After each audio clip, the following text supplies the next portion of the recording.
오늘 말씀에 그리스도인의 생활 3, 다음 주까지 4까지인데요. 오늘은 무엇을 얘기하고 있는가? 17절 보십시오. 17절.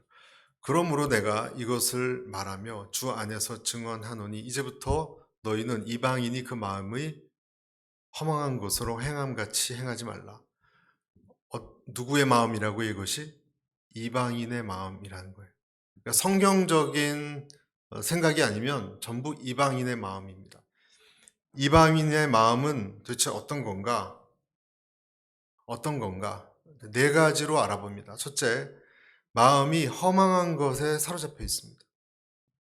그렇죠? 여기 17절 나오죠? 이방인이 그 마음이 허망한 것으로 행함같이. 영어로는 futility 나오죠. 허망한 것. 1960년대 미국 젊은이들을 사로잡은 운동이 있었는데 히피 운동입니다. 우리가 잘 알듯이 또 미국에서 오래 사셨던 분들은 어떤 느낌인지 아실 거예요. 대부분의 그 내용은 자연으로 돌아가자입니다.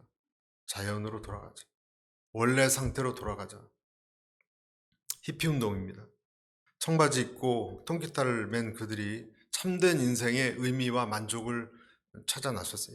이 소셜한 모든 것은 다 억압한다. 이런 의미를 갖고 있어요. 루소와 같은 자연 상태로 돌아가야 된다라는 그런 어떤 사고방식에 불교적인 철학도 들어오고 하여간 여러분 우리가 잘 아는 비틀스가 다 그 영향 받은 거예요. 비틀스 노래는 다 불교적이에요, 여러분. 기독교적인 게 없습니다.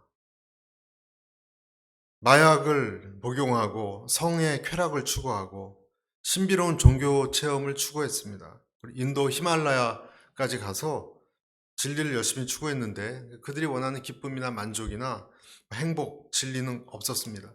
그래서 그 중에 많은 청년들이 사회는 비판했기 때문에 사회에 적응하지 못하고 청바지만 입고 그냥 마약 중독자로 살아갔고요.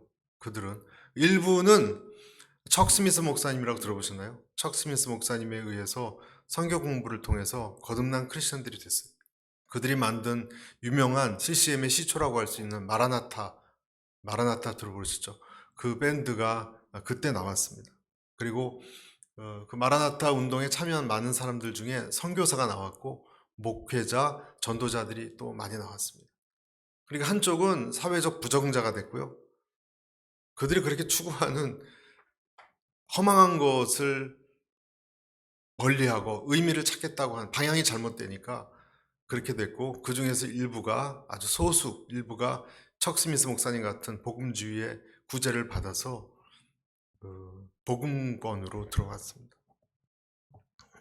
허무하다, 허망하다라는 것은 아무것도 없다, 공허한다는 것을 뜻합니다. 그리고 18절에 그들의 총명이 어두워지고라 그랬는데 총명이 어두워진다 하는 것은 지각이 없어진다라는 말입니다. 그러니까 눈은 있고 귀도 있고 우리 두뇌도 있는데 지각을 못해요. 실제에 대해서 이 세상이 어떻게 구성되고 누가 움직이는지 이런 거에 대해서 지각을 못해요. 물론 우리 그 기독교 관점에서 보기엔 그렇다는 것이고 그들은 그렇게 생각 안 하죠. 그들은 그렇게 생각 안 하죠. 그런데 성경은 제가 이제 또 우리의 일반적인 세상의 흐름, 이방 생각을 딱 끊는 거예요. 뭐라 그러냐? 그런 사람들이 죽은 사람들이라 그래요. 몇 주 전에 그런 말씀 드렸어요. 죽었습니다, 영적으로. 그들은 살아있다 그러고 오히려 기독교인들이 뭐 한 가지밖에 모른다, 답답하다 생각할지 몰라도 성경에 의하면 그들은 영적으로 죽어 있고 지각이 없기 때문에, 지각력이 없기 때문에 영적 소경입니다. 태어나면서부터 하나님을 모르면 이방적 사고에 물들 수밖에 없어요. 지금도 그렇게 열심히 사는 사람들이 있어요. 태어나서 열심히 공부해야 되고 우리가 항상 생각했던 거, 열심히 태어나서 뭐 합니까? 주어진 환경에 열심히 노력하고 공부하고 좋은 직장 얻어서 아이 낳고 아이들 잘 되고 그리고 장수하는 거 아니에요? 건강하게. 그게 다거든요. 근데 하나님은 그런 삶이 죽은 자의 삶이라고 얘기해요. 그러니까 우리는 이 느닷없는 하나님의 이 멈춤에 당혹스럽죠. 그것이 왜 내가 잘 되는 길인데 그렇지 않다는 거예요. 성경은 똑똑해 보이지만 하나님에 대해서 알지 못하면 그는 장님이다. 그래서 이 눈이 뜨이려면 뭐가 들어가야 되느냐?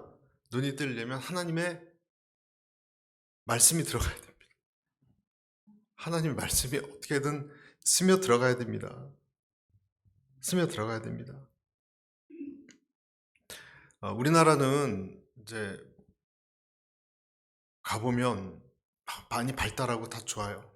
그렇죠? 여러분도 가끔 한국 가시면 느끼시겠지만 다들 똑똑하고 열심히 살고 이렇게 뭐 여기처럼 마약 중독자들 길에 쓰러진 사람 그런 사람 별로 없는 것 같아요. 열심히들 사는 것 같아요. 밤늦게까지 일하고. 문제는 돈 버는데 너무 진심이에요. 여러분 그런 거 못 느꼈습니까? 청년들하고 얘기해 보면요, 연봉 얘기만 해요. 저 때까지만 해도 직장 얘기를 할 때는 돈 얘기는 좀 약간 뒷순위로 얘기하고 그걸 통해서 뭐 어떤 내가 어떻게 하고 싶다 이런 얘기를 주로 했는데 요즘은 연봉 얘기하고 연봉이 끝이에요. 돈 얘기만 해요. 제 조카도 옛날에 만나서 얘기해 봤더니 어느 직장 어떻게 할 거냐, 어디가 얼마 받고 어디가 얼마 받고 전부 연봉 얘기만 해요. 와, 한국 사회도 정말 이 물질에만 진심이구나. 우리 중국 사람만 그런 줄 알았는데 한국 사람들이 더하면 더하는구나 이 생각을 가졌습니다. 요즘은 하여간 돈만 잘 벌면 뭐 끝이에요. 그 사람 인격이고 뭐고보다 결혼 상대죠. 돈 잘 벌면 어떤 차를 모으느냐 이것의 진심이에요. 제가 이런 얘기를 왜 드리느냐, 오늘 하나님의 뭐라고 하시냐면 이방인의 사고는 특히 어디에 쏠려 있냐면 탐욕에 쏠려 있습니다. 그래서 인생에서 무엇을 소유하는 것이 다예요. 여러분 무엇을 성취했느냐가 다예요. 처음부터 끝까지 그것이 대부분의 사람들의 관심사예요. 몇 년 전에 제 아내하고 한국에 가서 어디 좀 여행을 한다고 강원도 어디가 간데 그 어느 허름한 식당에 들어갔거든요. 아주 맛이 있다는 그 시장에 있는 아주 맛집인데 거기 가서 이제 옆에 아저씨들, 한국 아저씨들이 보니까 얼마나 또 즐겁습니까? 근데 그분들 도대체 무슨 얘기를 하나 이렇게 좀 귀를 기울여 들었어요. 처음부터 끝까지 돈 얘기예요. 뭐 어디 중도금을 냈더니 뭐 어떻게 됐고 어디 이자가 어떻고 전부 돈 얘기예요. 친구 몇 명이 앉아서 너의 애들은 어떠냐? 너의 와이프는 어떠냐? 너는 건강은? 그런 얘기도 안 해요. 돈 얘기만 해요. 돈 얘기. 제가 그냥 유심히 들었어요. 그때 목회자적 심정으로 들었어요. 100%돈 얘기예요. 돈을 어떻게 떼었는데 또 어디 했더니 어떻게 됐고 뭐 그 사람 돈을 갚아야 돼. 인간이 이렇게 사는구나. 다시 한번 느꼈습니다. 성경에 보면 동생이 예수님한테 찾아와서 뭐라 그러냐면 형이 나한테 올 유산을 독식했으니까 유산 좀 분배하라고 좀 얘기해달라고 하는 그런 기사도 있어요. 여러분 우리가 잘 많이 설교를 안 해서 잘 모르실 수 있는데 예수님한테 와서 이 동생이 억울하다고 중재자가 돼달라 그래요. 또 예수님 뭐라 그러시냐면 누가복음 12장 14절 15절에 이렇게 되어 있습니다. 이르시되 이 사람아 누가 나를 너희의 재판장이나 물건 나누는 자로 세웠느냐 하시고 그들에게 이르시되 삼가 모든 탐심을 물리치라. 사람이 생명이 그 소유의 넉넉한데 있지 아니하니라. 그러니까 예수님이 옆에 있는데도 예수님이 옆에 있어요. 그런데도 내 지금 심각한 문제죠. 사실 유산을 예를 들어 뭐 25% 내가 받아야 되는데 형이 다 가져갔단 말이에요. 그럼 좀 도와달라고 하실 수 있죠. 그러나 예수님은 사람의 마음이 대부분 100%는 아닐지라도 이런 탐욕에 지배당한다는 걸 알기 때문에 나 예수는 그런 거 재판장 아니야. 사람을 잘못 봤어. 그런데 관심 없어 난. 이렇게 말씀하시고 그러니까 우리가 여러분 부자 되게 해달라 기도하는 건 별 의미가 없어요. 의미가 하나도 없어요, 여러분. 그런 기도는 안 하시는 게 좋아요. 내가 만약에 하나님의 어떤 뜻을 이루기 위해서 재정이 필요하다는 것은 성경적이에요. 그러나 그렇지 않은 것은 여러분 의미가 없습니다. 여기 말씀에 있지 않습니까? 모든 탐심을 물리치라. 형이건 동생이건 억울한 사람이건 억울하지 않은 사람이건 사람은 전부 어떤 소유와 어떤 성취에 전부 마음을 뺏겨 있는 것을 보았습니다. 당연하죠. 여러분 친구들은 어떻습니까? 무엇에 관심 있습니까? 진정한 사랑에 관심 있습니까? 이 세상에 진정한 진리에 관심 있습니까? 아니죠. 전부 돈, 물질일 거예요. 예수님을 만나기 전까지 저와 여러분도 마찬가지입니다. 저와 여러분도 저도 맨날 성공만 생각했어요. 어떻게 하면 잘 나갈까? 그것만 생각했어요. 하루 종일. 어느 직장에서 어디서 누구 선배를 찾아가서 그런 생각만 했어요. 주님께서는 다 허망하다고 이야기합니다. 예수님의 눈으로 볼 때 아무리 우리가 열정적으로 그렇게 쫓아다닌다 해도 우리는 인생의 나중에 결론에 왔을 때는 정말 하지 말았어야 될 행동을 하는 그런 일에 열정을 갖고 있다. 눈이 감겨져 있으니까. 무서운 동물적 집착으로 그것도 그렇게 한국 사람이 가장 뛰어납니다. 그런 열심은. 밤새서 공부하고 일합니다. 본능처럼. 그러니 말씀이 들어와도 절대 눈에 비늘이 떨어지지 않습니다. 그래서 여러분 교회 나온 분들 중에서 물질적으로 어려워서 나온 분들은요 복음 안 들어갑니다. 자기 것이 채워지기 전까지는. 그것이 문제가 아니란 걸 깨달을 때부터 들어갑니다. 그러니까 내 어떤 문제를 가지고 나오면요 금방 복음 들어갈 것 같죠? 안 들어갑니다. 문제 해결자로밖에 하나님을 못 봅니다. 병 치유자로밖에 못 봅니다. 다른 말이 안 들어갑니다. 성경에 보면 첫째 이방인처럼 뭐라고 말씀드렸죠? 험한 것에 사로잡혀 있고 이방인의 특징이에요. 그리고 크리스찬이라 하더라도 세상적으로 내 눈이 팔리면 똑같은 증상이 험한 게 있고요. 두 번째는 뭡니까? 어리석다는 거예요. 어리석다. 18절 보십시오. 그들의 총명이 어두워지고 그들 가운데 있는 무지함과 이렇게 돼 있죠. 어두워지고 무지하다는 거예요. 똑똑한데 아주 비상하고 시세도 파악을 잘하고 뭐 이자가 어떻게 될 것 같다느니 이런 이야기도 잘하는 그런 친구도 있었어요. 똑똑합니다. 제 친구 중에서도 어려서 그 재벌아들이라 독일에 살고 일본에 살고 미국에 살아서 3개 국어를 해요. 아주 능통하게. 깜짝 놀랐어요. 근데 얘기 들어보면 너무 비상하고 샤프한데 영적인 세계는 하나도 몰라요.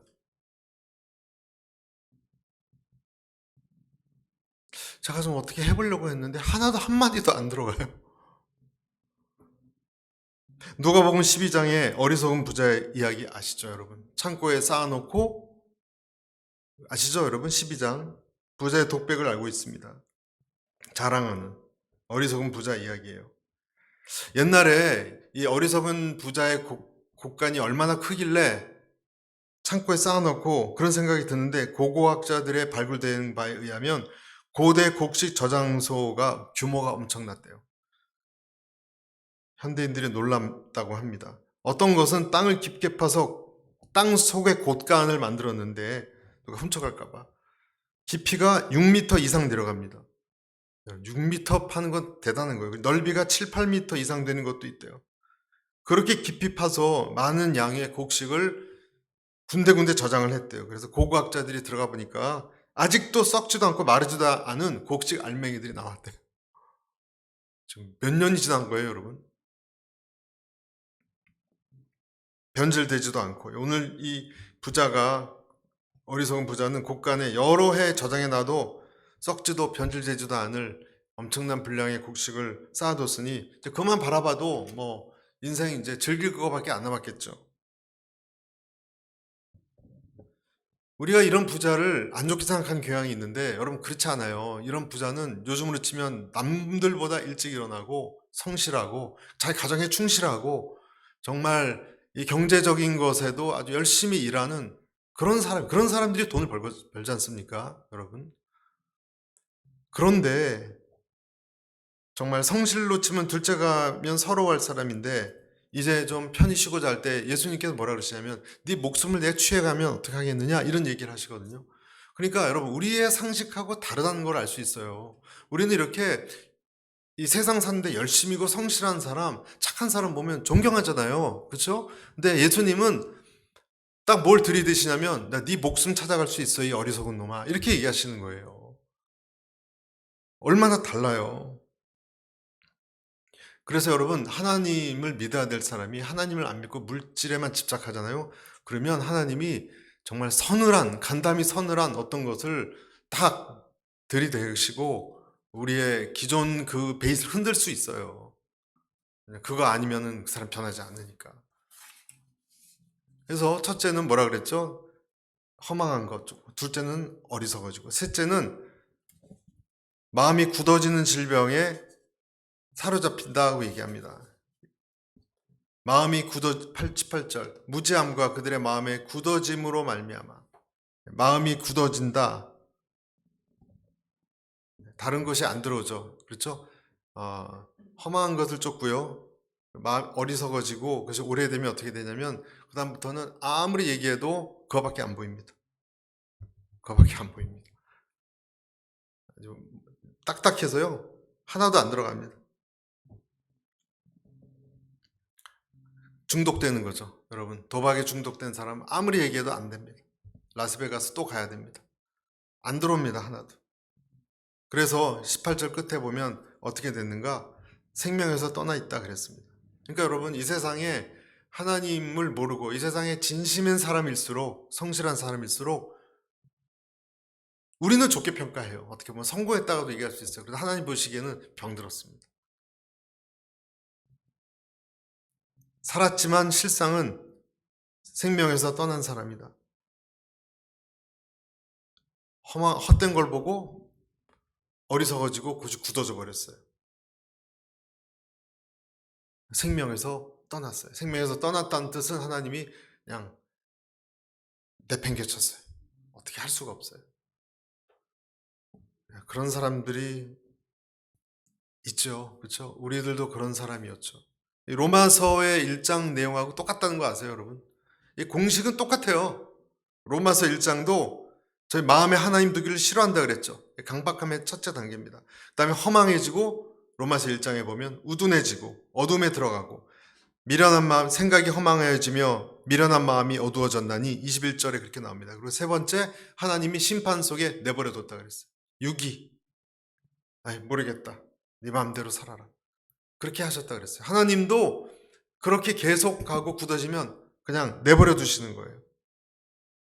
그러니까 에베소서 오늘 4장이나 로마서 1장이나 인간이 죄로 인해서 멀어지는 단계는 동일합니다. 동일합니다. 어떻게 빠져나와야 되나요?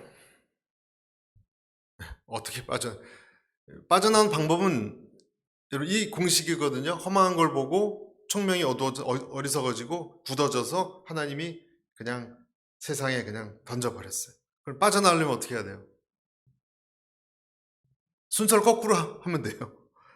어떻게 돼요, 여러분? 내가 빠져있고 중독되어 있는, 붙들려고 하는 것으로부터 배반을 당하면 돼요. 그렇죠? 그것으로부터 이게 아닌데,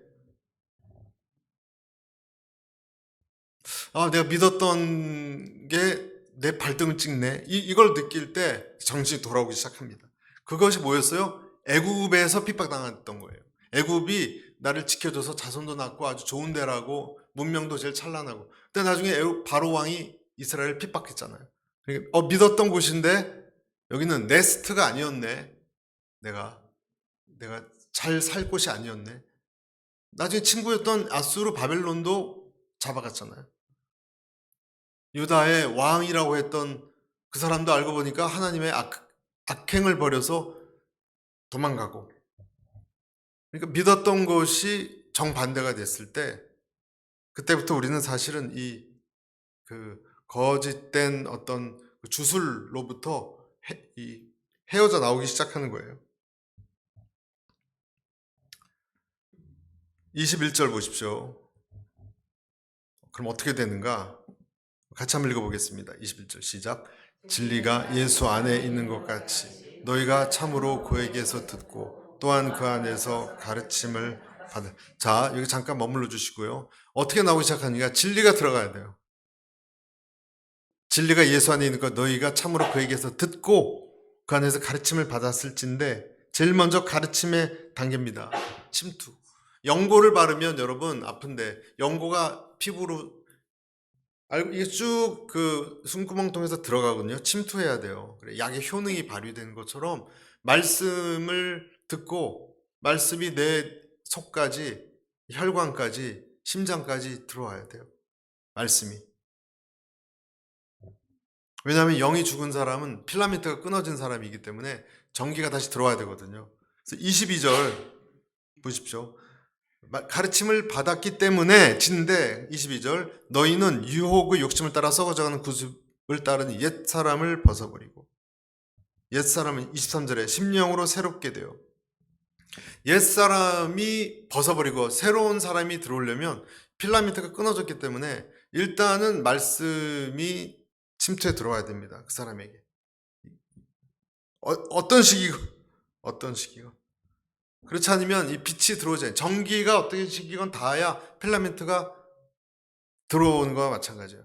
그런데 전기가 와도 이게 없어진 사람은 고리를 만들어야 돼요. 진리의 말씀에 고리를 필라멘트를 만들어야 빛이 들어와요. 빛을 받아들일 수 있는데 그게 없으니까 먹통인데 진리가 그것을 만든다는 거예요.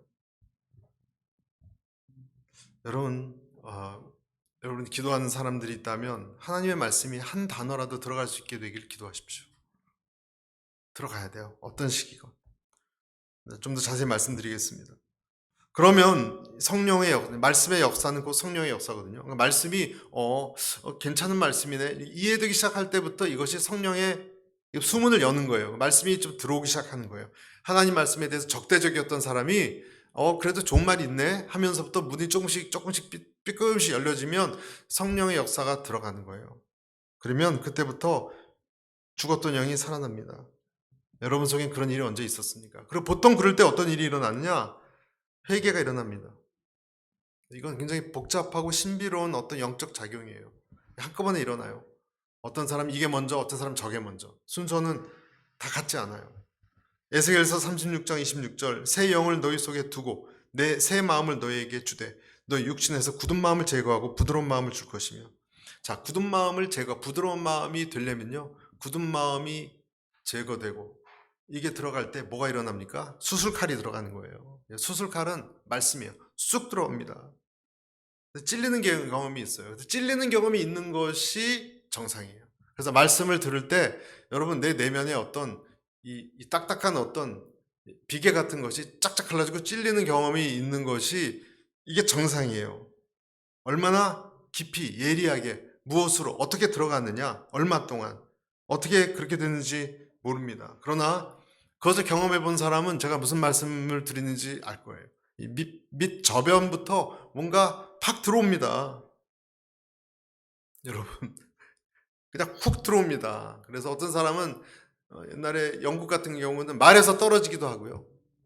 바울처럼 그냥 장님이 되기도 하고 말에서 떨어지기도 하고 우리나라 조선시대 같은 그 부흥운동 때는 머리를 그냥 견딜 수 없는 어떤 게 여러분 어떤 견딜 수 없는 게 와요. 그러면 그냥 벽에다 머리를 찍고 피가 나도록 그리고 뭐 떼굴떼굴 구른다는 사람도 있고 동네에 떠나가라 소리치는 사람도 있고 그런 일이 일어납니다. 사람마다 다 다릅니다. 어떤 사람은 조용히 지적으로 반성하는 사람도 있고 어떤 사람은 난리 발광을 한 사람이 있어요. 그냥 눈물 콧물 한참 울었더니 나중에 아무도 없더라. 제가 아는 어떤 이재신 전도사님이라는 분은 그렇게 했어요. 한 조폭이었던 분은 그렇게 했어요. 한때 조폭이었다 그래요. 달라요 다. 그런데 옛사람을 벗는 것은요. 내가 절대 못 벗어요. 이것은 인력으로 안 됩니다. 하나님이 개입하는 사건이에요. 하나님이 개입한 사건이에요. 그리고 하나님이 하시기 때문에 하면서 자기도 모르는 자기 모습을 보게 되고 인생의 여러 가지 감정을 느낍니다. 그리고 자기가 달라 보입니다. 내가 막다른 골목에 처했구나. 엉망이구나. 이걸 봅니다. 한국에 어느 교수님이 있는데 자기 아내가 유방암에 걸려서 어떻게 될지 모르고 아내를 보살피느라고 자기는 학과장에 지금 거의 될 것 같아요. 거의 실세거든요. 그 대학 학과장이면. 총장님이 예뻐하셔서 거기까지 올라갔어요. 거기다 기획실장 막 성공가도를 달리고 있는데 아내가 아프니까 모든 보직을 다 내려놓고 보직을 다 내려놨어요. 그냥 평교수만 애들만 가르치고 아내 병수라도 말만 해요. 그러면서 부모님은 또 아프셔서 부모님 봉양해야지. 자식 문제 있지. 아내하고는 사이가 안 좋았지. 총체적 난국에 아내는 밉고 불쌍하지만 또 미워요. 자기 앞길을 가로막으니까. 화가 나고 술만 마시고 우울증에 시달리고. 사실 제 친구 얘기입니다. 계속 통화한 제 친구 얘기인데, 그러다가 하나님의 복음을 듣고, 원래 다녔던 친구인데 하나님 이 말씀을 듣고 정말 하나님 말씀에, 부산 수영로교회 다니고 있는데요, 거기서 뭔가 자기 모습을 본 거예요. 자기의 헛된 걸 쫓고 있는 자기 모습을 보고, 막다른 골목에 처해 있는 자기를 보고 무너지기 시작했어요.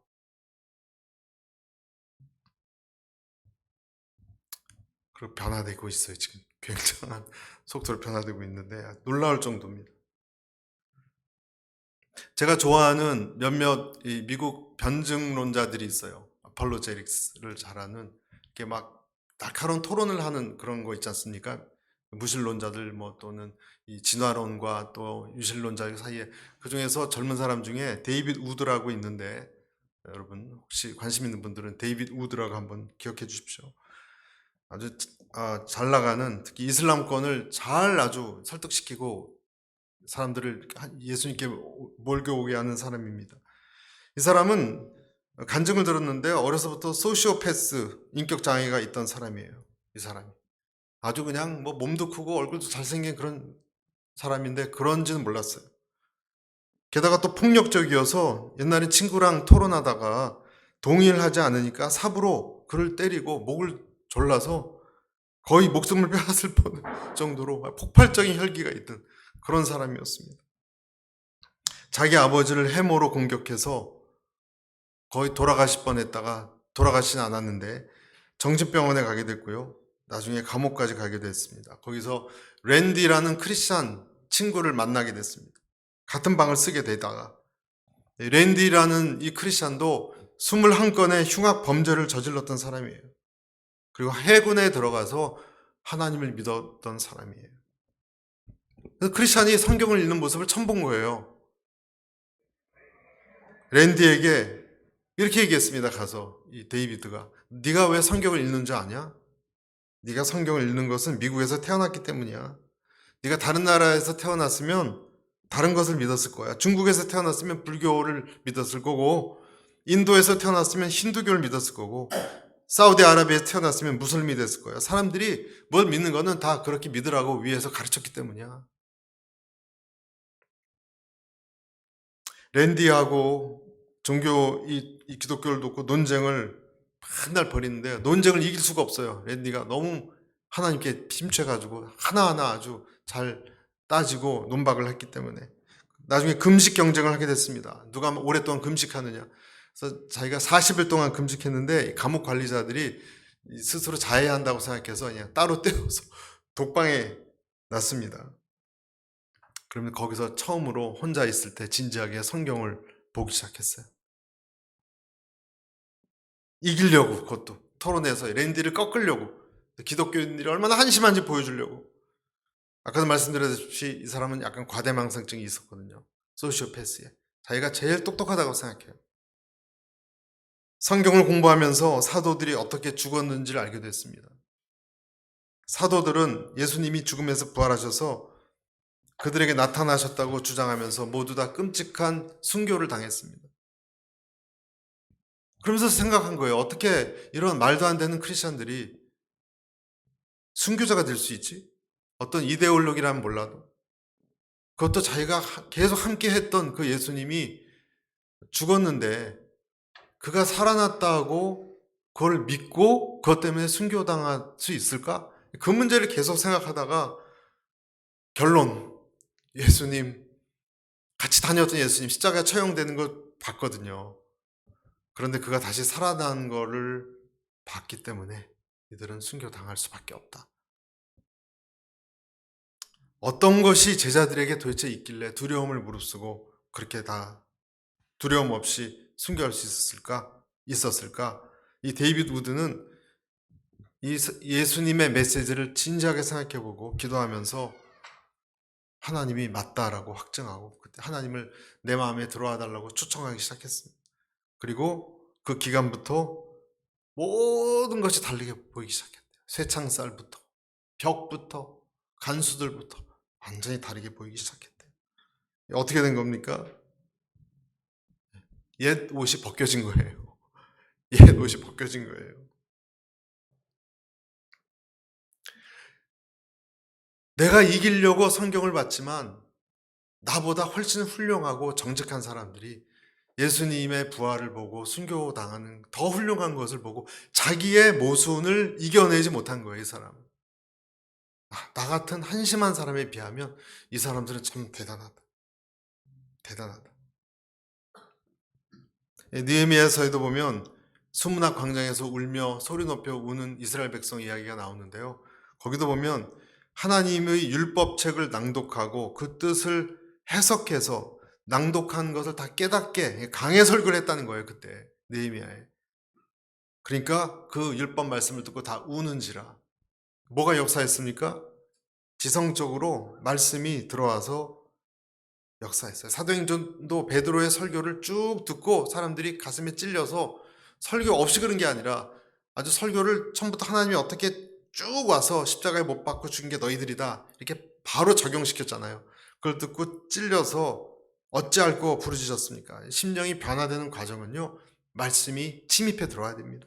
그리고 그 다음에 뭐가 일어나냐면 내가 부끄러워요. 내 속에 있는 방문을 탁 열어봤더니 끔찍한 게 들어있어요. 내 안에는 자기 모순. 그러니까 자기 모순을 발견하면 견딜 수가 없어요. 십자가 은혜가 있고요. 자기의 정말 말도 안 되는 추악한 나를 보고 십자가의 은혜가 있고 부끄럽고 견딜 수가 없어요. 출구를 찾는 거예요, 여러분. 그런데 여러분, 이 하나님의 말씀이 그 사람의 양심을 민감한 데를 탁 쳐서 잘못되면 남을 공격하는 순교자를 만드는 사람이 되고 나를 찌르면은요, 이 사람이 완전히 변하게 됩니다. 내가 찔리면, 나를 찌르면. 그러면 새 사람이 입혀지는 거예요. 그 과정이 24절에 보시면 그렇게 돼 있지 않습니까? 하나님을 따라 의와 진리 거룩함으로 지으심을 받은 새 사람을 입으라. 새 사람이 입혀지는 것은요, 제가 또 말씀드리지만 자기 모순을 발견할 때예요. 새 사람은 그냥 그렇게 뭐 옛날 옷을 벗고 새 옷을 입자 그렇게 되지 않아요. 새 사람이 입혀진 거는 하나님 앞에 나가는 사람이 내 자신의 빈 공간을 보고 내가 보니까 너무나 어리석고 바보 같고 악하거든요. 아까 이 우드란 사람이 그렇게 느꼈던 것처럼 내가 과대망상증에 걸려서 사람들 해롭게 하고 다 벌 줘야 되겠다 생각했던 내 자신이 너무너무 견딜 수 없어요. 내 자신을. 자기 모순이죠. 거기다 부어진 십자가의 은혜를 보니까 무너지기 시작합니다. 여러분, 그런 일이 있기 전까지는 사람은요, 절대로 무너지지 않습니다. 자기가 비틀거리면서 자기가 자기를 못 견뎌하는 그 순간 오기 전까지요, 여러분, 우리는요, 절대로 무너지지 않습니다. 무너지지 못합니다. 여러분, 우리 자아가 얼마나 강한지 아십니까? 가장 완고한 것, 인간입니다. 어떤 역경이 있어도, 무슨 어려움이 있어도, 그는 무너지지 않습니다. 건강이 악화되어도 우리는 무너지지 않습니다. 재산이 날아가도요, 우리는 절대 무너지지 않습니다. 인간의 에고가 얼마나 강한지 재산 날아가고 건강 다 없어지고 인간관계 다 끊어진 사람이 끝까지 예수님 안 받아들이겠다는 사람 많이 봤습니다. 안 무너집니다. 조개 껍질이 다 없어지고 아주 그냥 부드럽고 금방 상하기 쉬운 그런 조개살 같이 되면 변할까? 여러분, 마지막 목숨이 붙어 있으랑 말랑 할 때도 사람들은 완악해서 안 변합니다. 여러분, 그렇게 해서 조건 때문에 절대 변하지 않습니다. 불안해서 변하지 않습니다. 조개 껍질이 다 깨져도 안 변합니다. 언제 변하느냐? 자기 모순을 볼 때예요. 자기 모순을 볼 때예요. 자기를 정확히 볼 때 섬광이 딱 자기를 보여서 끔찍한 걸 보이고 거기에 부어진 하나님의 은혜를 느낄 때 변합니다. 그래서 옛사람과 새사람 사이에는요, 한 가지가 꼭 들어가요. 한 가지가. 뭐가 들어갑니까? 말씀에 보면, 자, 22절. 너희는 유혹의 욕심을 따라 썩어져가는 구습을 따르는 옛사람을 벗어버리고, 23절. 오직 너희의 심령이 새롭게 되어. 심령에 새롭게 되는 어떤 것이 들어갑니다. 심령이 새롭게 되는 어떤 과정에 어떤 역사심이 들어가야 돼요. 신묘막측한 하나님의 어떤 작용이 들어갑니다. 심령은 우리 마음이거든요. 그 마음이 확 변화되는 거예요. 새로워지는 거예요. 그러니까 옛날 마음에서 새 마음으로 딱 전환될 때, 음극이 양극이 딱 될 때 어떤 일이 일어날까요, 여러분? 궁금하지 않습니까, 여러분? 딱 V자로 꺾일 때 영의 세계에서 누군가가 탁 들어와야 돼요. 그때 내가 허공에 뜬 것처럼 이쪽 그네도 못 잡고 이쪽 그네도 못, 공중 제비돌기처럼 이제 허공에 떠서 나 어찌할꼬, 이때 탁 잡는 어떤 손이 들어와야 돼요. 그게 뭐예요? 그게 하나님의 손이에요. 이것이 구약에 나타난 마라의 쓴물 사건 아십니까? 마라의 쓴물 사건과 비슷해요. 출애굽한 백성이 쭉 이렇게 행진하다가 뭘 만났습니까? 너무너무 목말라던 것은 공고함이에요. 물을 찾았는데 물을 마실 수 없어요. 마시니까 너무 써가지고 다 토하고 뱉고 막 난리가 났어요. 그때 어떤 일이 일어났는가? 나뭇가지를 던졌어요. 나뭇가지가 뭡니까? 십자가예요. 그렇죠? 나뭇가지가 던져져서 먹을 수 없던 그것이, 처음에 여러분 그 물에 나뭇가지를 쓴물에 던지니까 얼마나 우리 쓴물 같은 내 마음에 나뭇가지 십자가 들어오면 처음에 불편하고 못 견뎌해요. 그런데 이것이 내가 삼키고 소화하면서 변화가 일어나고 용해가 되면서 쓴물이 치유되고 단물로 변화되는 역사가 일어나는 거예요. 쓴물 같은 심령이 예수님이 들어오는 거예요. 그러면 어떤 작용이 들어오는 거예요. 순식간에 내가 예수님에게 예속된 사람으로 변화되는 것입니다. 할렐루야. 새 주인이에요. 내 죄가 죽고 나 소망이 없다고 여기는 그때 나를 아우르는 어떤 손이 탁 잡는 거예요. 그때 허공에 떠 있는 이러저러지 못한 나에게, 그때 우리는 통곡하며 주님께 나오고 옛사람이 죽고 새사람이 입혀지기 시작합니다. 세 차원에서 그렇게 됩니다. 여러분, 옛사람이 새사람이 변할 때 세 가지 차원에서 변합니다. 첫째는 영의 차원, 둘째는 혼의 차원, 셋째는 의지의 차원이 다 바뀝니다. 그렇게 되면 세 가지 차원에서 바뀌어요. 그것이 옛사람이 죽고 새사람이 입혀지는 과정이에요. 첫째, 영적 차원이 바뀝니다. 영적으로 새로운 권위에 예속이 됩니다. 그래서 영적인 편안함을 누려요. 여러분, 영적 평안함을 누려보셨습니까? 영적으로 아무것도 조건이 바뀐 게 없는데 영적으로 위계 질서가 딱 예수님이 의자에 딱 와 계시고 주인이 되세요. 그리고 내가 그 밑에 있으면서 종이 느끼는 편안함을 느껴요. 여러분, 영적 편안함을 느껴요. 우주의 질서가 딱 잡히는 것 같아요. 뭐가 안정이 되는 평안, 밑으로 떨어질 수도 없는. 골로새 3장 15절, 그리스도의 평강이 너희 마음을 주장하게 하라. 너희는 평강을 위하여 한 몸으로 부르심을 받았나니 너희는 또한 감사하는 자가 되라. 여러분, 이로 말할 수 없는 어떤 평안이 이렇게 바닥에 탁 앉아있는 것처럼 더 이상 떨어질 데도 없는 그런 영적 평안이 임합니다. 영적으로 내가 예수님에게 예속이 되는 것, 그분이 나의 주인, 내가 종.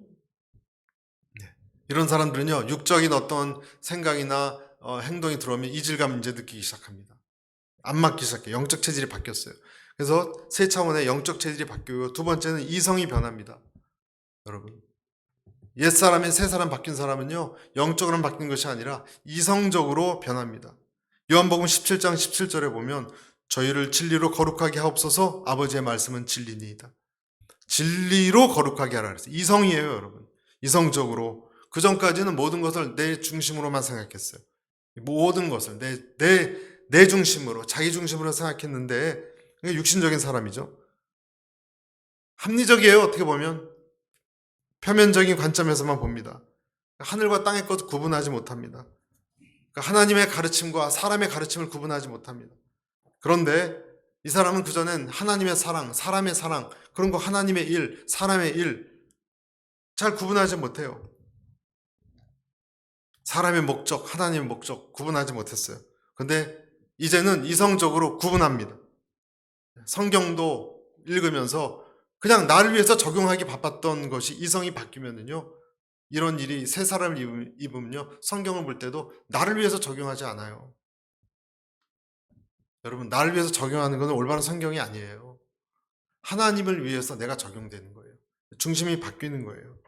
그러니까 나를 위해서 복음을 끌어들이지 않아요, 이제 이 사람은. 어떤 일을 판단할 때도 나한테 이익이 있을까 없을까, 유익이 있을까, 저 사람을 만나면 나한테 유익이 있을까, 이 사람한테 이렇게, 이 사람이 힘이 있는 사람이고 그러면 이 사람 잘 보여야지, 그런 식으로 생각하지 않아요. 이성이 바뀌었다니까요. 옛날에는 내 중심으로 생각하고 행동하는 게 다 똑똑하고 정말 내가 성공하는 지름길이고 그렇게 생각했던 사람이에요. 근데 그것이 어리석다는 걸 알아요. 헛되다는 것도 알고 그 길로 가면 하나님이 가로막는다는 것도 알아요. 근데 그 길로 가지 않아요. 나 하나 잘 되려고 사는 방법을 취하지 않아요, 이제는. 할렐루야. 이성이 바뀐 사람이에요. 그러니까 당연히 판단이 어떻게 됩니까? 하나님 중심으로 돼요, 여러분. 하나님 나라 중. 이 일이 내가 이렇게 하면 내가 기쁜가가 아니에요. 하나님이 기뻐하시나? 이걸 봐요. 의로운가? 하나님 나라에 맞나? 맞지 않으면 나한테 이익이 돼도 안 해요. 하고 싶어 하지 않아요. 이성이 바뀌었어요. 그리고 어떨 때는 지혜롭지 않은 것도 해요. 지혜로운 게 다시 정의가 됩니다. 여러분, 복음을 전하는 것이 지혜롭고 합리적인 방식이었나요? 어리석고 투박한 방식이었잖아요. 예수님의 제자들이 다 말을 잘하고 그렇게 설득력이 좋았습니까? 똑똑하고? 그런 거 아니잖아요. 예수님의 십자가가 얼마나 어리석은 겁니까? 현명한 방법이 아니잖아요. 패배하는 방법이었잖아요. 그러면서 창세기에 나온 것처럼 3장 15절에 마귀의 머리가 그러고 깨졌잖아요, 여러분. 내가 너를 여자의 원수가 되게 하고 후손도 여자의 후손과 원수가 되게 하려니 여자의 후손 내 머리를 상하게 할 것이요 너는 그의 발꿈치를 상하게 할 것이니라. 창세기 3장의 예언이 예수님 때 이루어졌잖아요. 이런 것을 사람의 합리적인 머리를 어떻게 파악합니까? 어리석지만 머리가 깨지는 것이 훨씬 탁월한 하나님의 지혜예요. 그리고 마지막으로 의지가 달라집니다. 새 사람 된 사람은요, 의지도 달라집니다. 여러분의 의지가 달라지시길 축복합니다. 내 중심적인 육신의 의지가 약해집니다. 나를 위해서 내 자존심 상한다고 화내고 윽박지르지 않습니다. 물론 남아있긴 해요. 그러나 겸손한 주의 종의 의지를 지닙니다. 내가 가고자 하는 곳을 가기보다 하나님이 원하는 곳을 가기 시작합니다. 그래서 방문하는 곳이 달라집니다. 가는 곳이 달라집니다. 조금씩. 하나님이 기뻐하는 곳을 찾기 시작합니다. 심령이 변한 사람의 특징이에요. 연약한 사람을 찾고 우는 사람을 찾고자 하는 마음이 생깁니다. 잘난 사람에게만 찾아다니지 않습니다. 나를 위한 거였어요. 그런 것. 이제 그런 것이 헛되다는 걸 알아요. 의지가 변합니다. 여러분에게 그런 일이 일어났는지 점검하십시오. 오늘의 결론입니다. 안 일어났다면, 일어나길 원치 않는다거나 아니면 나하고 너무나 딴 나라 얘기 같다거나 나는 그런 일에 관심이 없다면 우리는 이방인일 것입니다. 그렇죠? 여러분, 이것이 성경의 진리예요. 그래서 오늘 우리가 평소로 살아가는 이 흐름 속에 오늘 이 말씀이 딱 여러분에게 들어오셔야 돼요. 그래서 여러분의 인간적 흐름을 딱 막아야 돼요. 그것은 우상 숭배니까. 하나님이 싫어하시는 거니까. 그래서 오늘 이 얘기는요, 제 얘기도 아니고 성경의 얘기예요. 이것이 여러분을 인터셉트해서 여러분의 평소의 생각을 바꿔서 여러분의 기존 생각을 갈아치워서 새로운 생각으로 들어오셔야 됩니다. 그렇지 않으면 크리스찬이 아닙니다. 이 생각을 사모하고 그렇게 하고 싶어지고 달려가고 싶어질 때 크리스찬입니다. 그렇지 않으면 우리는 이방인입니다. 이방인이면서 크리스찬인 척하는 것일 뿐입니다.